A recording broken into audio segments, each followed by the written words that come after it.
Many of the companies that you're familiar with, such as these ones and many others, are public companies. Companies you can invest in and trade in an open and public market. A public company is a company whose stock has been made available to the public through a process called an initial public offering, or IPO, and in some cases, additional secondary offerings.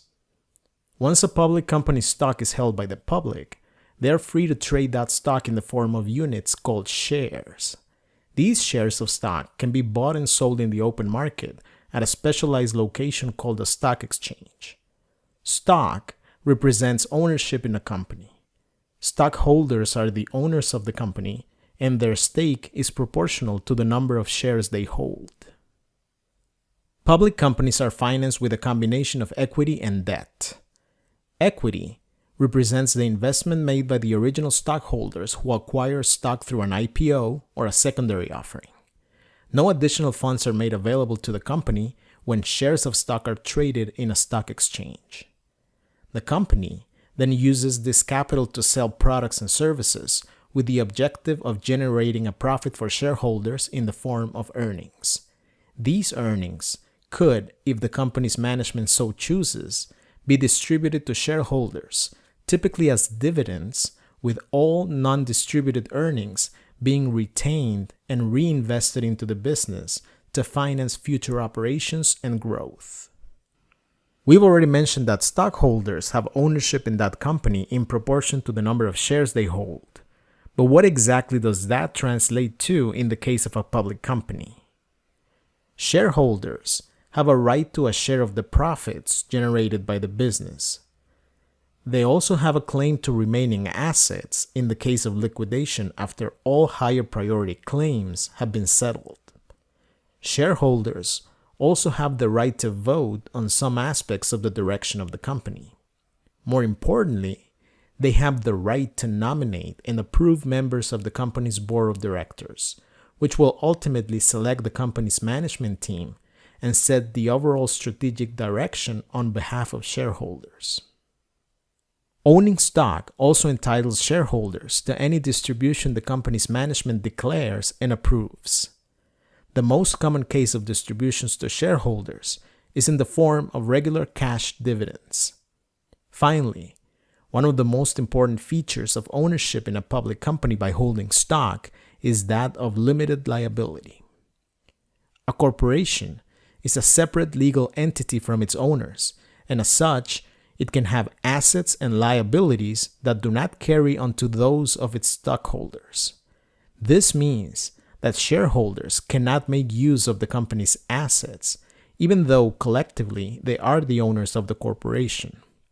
More importantly, the company's liabilities will never become those of its stockholders, so even if the company goes bankrupt, the most the shareholders can lose is the value of the stock they acquired, never being personally liable regardless of the company's performance.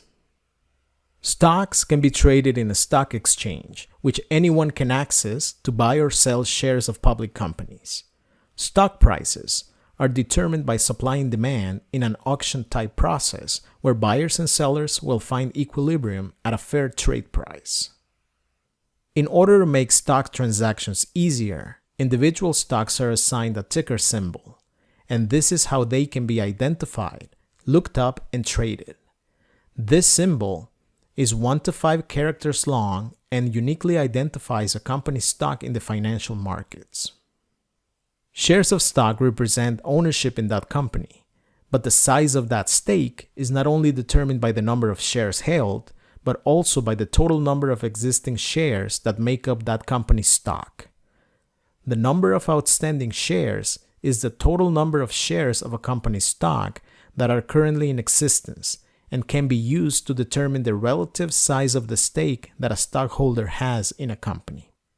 For example, if a company has 100 outstanding shares and a stockholder owns 10, then he or she owns 10% of that company.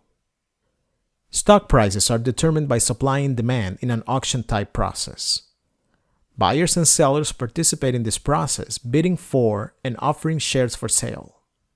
Buying pressure will drive stock prices higher, and selling pressure will drive prices lower.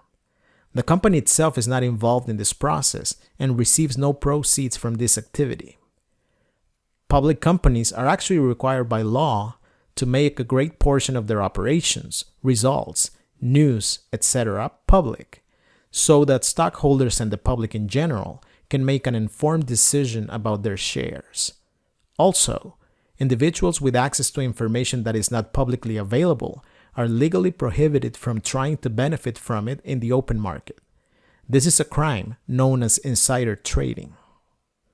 Stock prices are not necessarily representative of the size of a company because it doesn't factor in the total number of shares outstanding. Market capitalization is the number that represents the total value of a company's equity in the markets. Market cap can be obtained by multiplying the stock price per share by the number of outstanding shares for that company. This is a number that can be analyzed to gauge the size of a company. Up on the screen, we have real examples of public companies, their ticker symbols, stock prices, outstanding shares, and market cap. As you can see, the stock price by itself can be misleading when it comes to the size of a company. For example, Apple and Disney's stock prices are in a similar range, with Disney's stock price actually slightly higher. But when factoring in the number of outstanding shares, we can see that Apple's market cap is slightly above $2 trillion, while Disney's is only around $230 billion. Now, we'll look at a real example of a public company and its stock. We're going to look at Apple Inc., ticker symbol AAPL. First, we'll look at how many outstanding shares Apple has, and it is approximately 17 billion shares. Apple trades in the Nasdaq Stock Exchange, which is where most technology companies trade. Apple's business is mostly related to mobile communication and media devices, and had total sales of around $274.52 billion over the last year, measured as the 12 trailing months starting with their last quarterly report. Over that same period, Apple had earnings in the amount of $57.41 billion, a portion of which were used to pay out a dividend of 82 cents per share to shareholders, or a total of $13.94 billion. The remaining portion of those earnings was retained and used to reinvest in the company to fund future operations and growth. This was around $43.47 billion.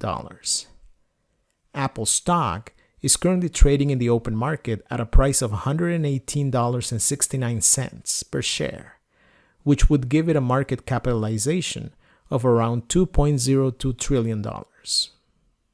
To summarize, you would pay around $118 to own one of approximately 17 billion shares of a company that over the last year generated revenues of around $274 billion, resulting in around $57 billion in profit.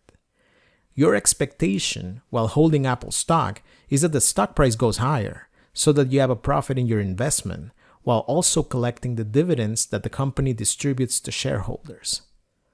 While there is no magic formula to determine potential future stock prices, in general, a company will become more valuable as earnings continue to grow, attracting more buyers than sellers, and giving a company's stock a higher valuation, leading to higher stock prices and capital gains for shareholders, in addition to income related to regular dividend payments.